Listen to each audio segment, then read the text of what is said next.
नमस्कार, मी रुबीना पठाण. तुम्ही पाहताय न्यूज स्टेट महाराष्ट्र आणि दिवसभरात घडलेल्या प्रत्येक बातमीचा सविस्तर आढावा आपण घेणार आहोत. 15 बातम्या 15 रिपोर्टर्सच्या माध्यमातून.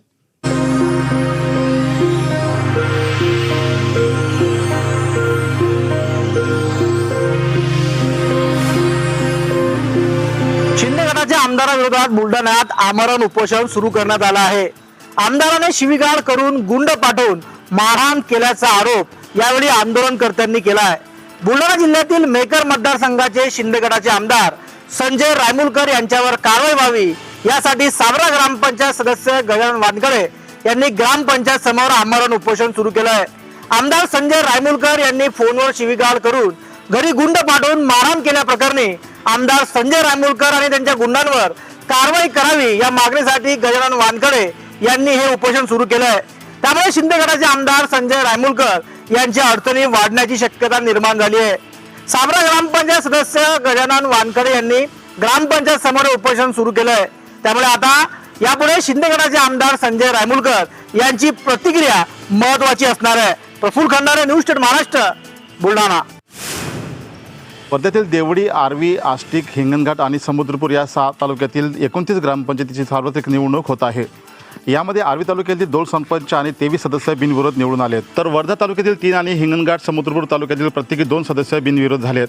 जिल्ह्यातील जानेवारी ते डिसेंबर 2023 या कालावधीत मुदत संपणाऱ्या तसेच नव्याने स्थापित आणि सन 2022 मध्ये चुकीची प्रभार रचना झाल्यामुळे निवडणुका होऊ न शकलेल्या ग्रामपंचायतीच्या निवडणुकीचा कार्यक्रम राबविला जातोय.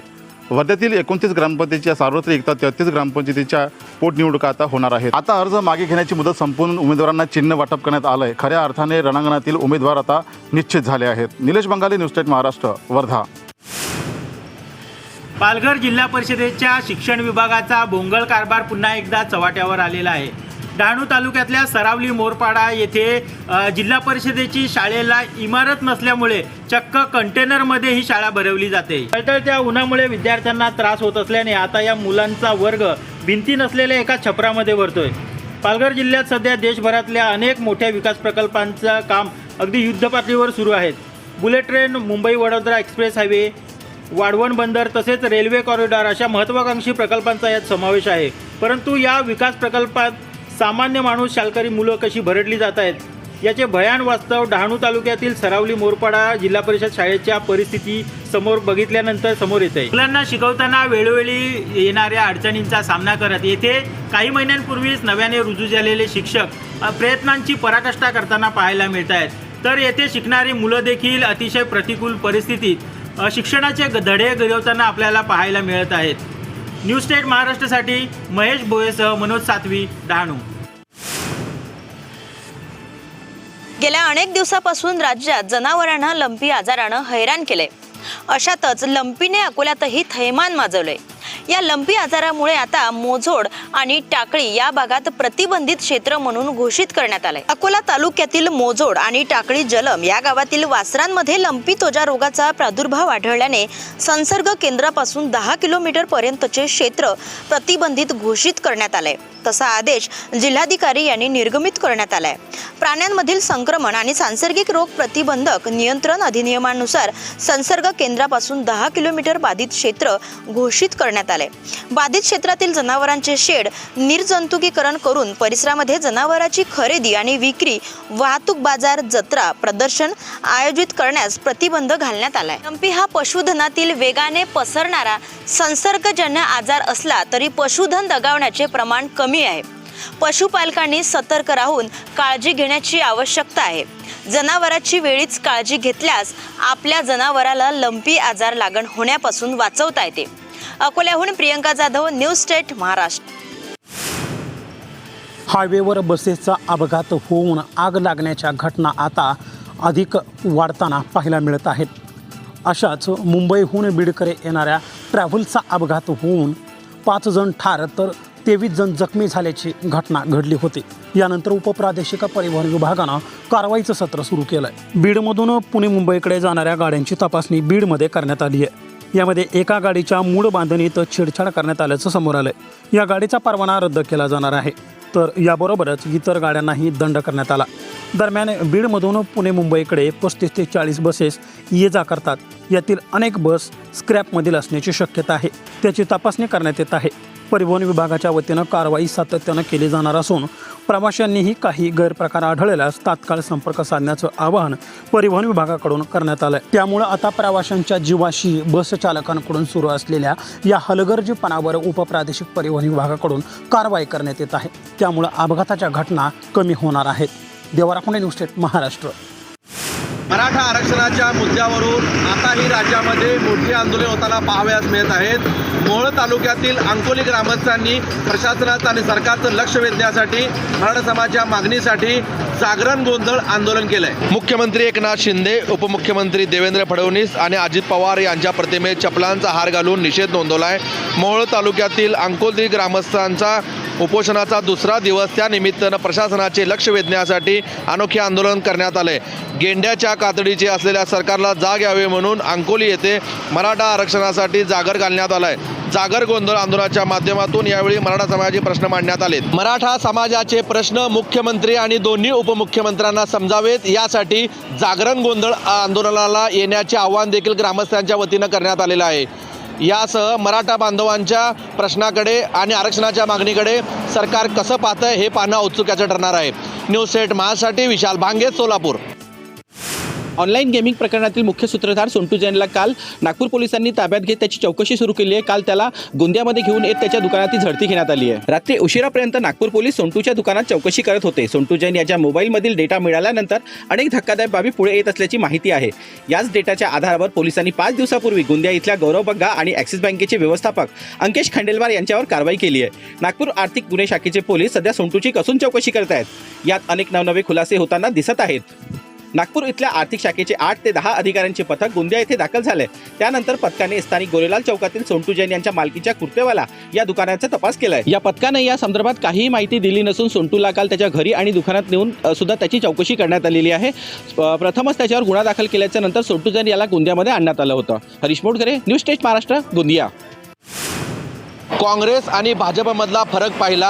आता येणाऱ्या काळात भाजपला गाडून काँग्रेसला सत्तावर बसवा तर सर्वसामान्य गोरगरीब कष्टकऱ्यांचा विकास होईल, अशी टीका आमदार प्रणिती शिंदे यांनी भाजपवर केली आहे. अक्कलकोट येथील लोकसेवा अजित पवार गटाचे नेते हसन मुश्रीफ आणि जयंत पाटील हे पवारांसोबत येणार होते, मात्र ते एका घटनेमुळे थांबले, असे वक्तव्य अन्न व औषध प्रशासन मंत्री धर्मराव बाबा आत्राम यांनी गोंदियात केलं आहे. जयंत पाटील हे आमच्या सोबत येण्यासाठी वेटिंगमध्ये आहेत. अजित पवार हेच आमचे राष्ट्रीय अध्यक्ष असून त्यांच्यासोबत 45 आमदार आहेत. येत्या काळात 53 आमदार होतील, हे नक्की असाही दावा धर्मराव बाबा आत्राम यांनी केला आहे. तर संपूर्ण महाराष्ट्रामध्ये मराठा आरक्षणाचा मुद्दा पेटला असून मराठा बांधव आक्रमक झाल्याचे चित्र पाहाव्यास मिळत आहे.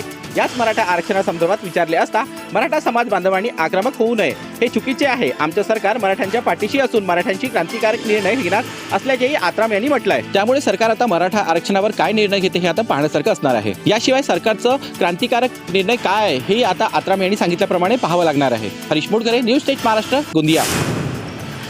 चोपडा तालुक्यात भाजपच्या अभ्यासवर्गाकडे कोळी समाजाच्या पदाधिकाऱ्यांसह नागरिकांनी बहिष्कार टाकलाय. चोपड्यात भारतीय जनता पक्षाच्या कार्यकर्त्यांची बैठक आयोजित करण्यात आली. या कार्यक्रमाला महाराष्ट्र प्रदेश महामंत्री विजय चौधरी, रावेर लोकसभा मतदारसंघाचे खासदार रक्षाताई खडसे, जिल्हाध्यक्ष अमोलभाऊ जावळे यांच्यासह भारतीय जनता पक्षाचे प्रमुख पदाधिकारी उपस्थित होते. या कार्यक्रमांमध्ये चोपडा तालुक्यातील भारतीय जनता पक्षातील कोळी समाजाचे पदाधिकारी आणि नागरिक यांनी बहिष्कार टाकलाय. जोपर्यंत कोळी समाजाला न्याय मिळत नाही तोपर्यंत पुढील राजकीय कार्यक्रमांमध्ये कोळी समाजाचे, भारतीय जनता पक्षाचे पदाधिकारी व कोळी समाजाचे नागरिक यांचा बहिष्कार राहील, असे अनुसूचित जमातीचे जिल्हाध्यक्ष मगन बाविस्कर यांनी सांगितले. न्यूज स्टेट महाराष्ट्रातील रिपोर्टर सचिन आव्हाड. मराठा समाजाच्या वतीने राजकीय पुढाऱ्यांना गावबंदी करण्यात आली आहे आणि त्याचेच पडसाद आता उमटत आहे. परभणीचे आमदार डॉक्टर राहुल पाटील हे मानवत येथे एका दूध संकलन केंद्राच्या उद्घाटनाला गेले असता त्यांना मराठा समाजाच्या युवकांनी गावबंदी केली आहे. या कार्यक्रमाच्या स्थळी आमदार डॉक्टर राहुल पाटील आले असताना मराठा समाजाच्या कार्यकर्त्यांनी त्यांना आपण गावबंदी असताना इथे आलातच कसे अशी विचारणा केली. यावेळी मराठा आंदोलकांनी 1 मराठा लाख मराठाच्या घोषणा देखील देण्यात आल्या. यावेळी आमदार राहुल पाटील यांनी माझा मनोज जरांगे पाटलांच्या उपोषणाला पाठिंबा असून मराठा आरक्षणासाठी मी सदैव प्रयत्न करणार असल्याचे उपस्थित मराठा कार्यकर्त्यांना सांगितलं आहे. याशिवाय ज्या दूध संकलन केंद्राच्या उद्घाटनाच्या कार्यक्रमाला ते आले होते तो उद्घाटन कार्यक्रम देखील रद्द करून आमदार डॉक्टर राहुल पाटील परत फिरकले. अर्थात गेल्या अनेक दिवसापासून मराठा समाजातील युवकांनी, मराठा समाजाने नेत्यांना गावबंदी केली आहे. त्यामुळे आता राज्य सरकारने, केंद्र सरकारने यावर तात्काळ निर्णय घेऊन मराठा समाजाला आरक्षण देण्याची वेळ आलेली आहे. न्यूज स्टेट महाराष्ट्रासाठी कॅमेरामन बालाजी कांबळेसह डॉक्टर धनाजी चव्हाण, परभणी. पर्यावरण संरक्षण कायद्याचं उल्लंघन केल्यामुळे राज्यातील 45 कारखाने बंद करण्याचे आदेश केंद्रीय प्रदूषण नियंत्रण मंडळाने महाराष्ट्र प्रदूषण नियंत्रण मंडळाला दिले आहेत. यामध्ये रेल्वे राज्यमंत्री रावसाहेब दानवे यांचा भोकरदन येथील रामेश्वर आणि हिंगोली लोकसभेचे खासदार हेमंत पाटील यांचा वसंत सहकारी कारखान्याचा समावेश आहे. या कारखान्यांना 2016, 2019, 2020 आणि 2021 साली नोटीस बजावण्यात आली होती. वीज तोडण्याचे निर्देश महावितरणला द्यावेत. केंद्रीय प्रदूषण नियंत्रण मंडळाच्या आदेश येईपर्यंत यातील कोणताही कारखाना गळीत हंगामात चालू होणार नाही, अशा सूचना केंद्रीय प्रदूषण नियंत्रण मंडळाचे कमलेश सिंह यांनी दिल्यात. मात्र या 45 पैकी जवळपास 5 ते 7 कारखाने सुरू आहेत. त्यामुळे गळीत हंगाम पूर्ण होईल असंही आता माहिती समोर येते. Dnyaneshwar Londhe, news state Maharashtra, Goa, Hingoli. राष्ट्रीय आरोग्य अभियान कंत्राटी अधिकारी कर्मचारी समायोजन कृती समिती महाराष्ट्र राज्य यांच्या वतीने काम बंद आंदोलन पुकारण्यात आलं आहे.